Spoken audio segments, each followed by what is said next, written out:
25 મે 2026 ગંગા દશેરાના દિવસે ભાગ્ય બદલવા માટે કરો આ એક ખાસ ઉપાય। જય શ્રી કૃષ્ણ। શું તમે જાણો છો 25 મે 2026 રોજ ગંગા દશેરા છે। આ એ દિવસ છે જ્યારે પૃથ્વી પર માં ગંગાનું અવતરણ થયું હતું। આજે આપણે એક એવો ઉપાય જાણીશું કે જેના દ્વારા તમારા 10 પ્રકારના પાપ અને આર્થિક તંગી દૂર થશે। શાસ્ત્ર મુજબ ગંગા દશેરાના દિવસે ગંગા સ્નાન કરવાથી કાયિક, વાચિક અને માનસિક એમ 10 પ્રકારના પાપનો નાશ થાય છે। પણ જો તમે ગંગા કિનારે નથી જઈ શકતા તો ચિંતા ન કરો, ઘરે બેઠા પણ તમે આ ઉપાય કરી શકો છો।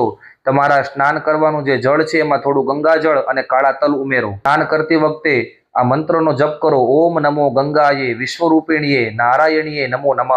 આ મંત્રનો જપ કરતા કરતા સ્નાન કરો।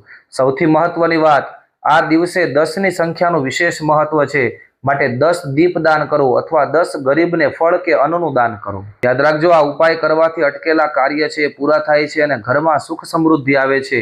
25 મે 2026 આ તક ચૂકતા નહીં। કોમેન્ટમાં જય ગંગા મૈયા લખીએ અને આ રીલને તમારા પરિવાર સુધી શેર કરો। આવી જ જાણકારીઓ માટે આજે જ અમને ફોલો કરો। જય શ્રી કૃષ્ણ।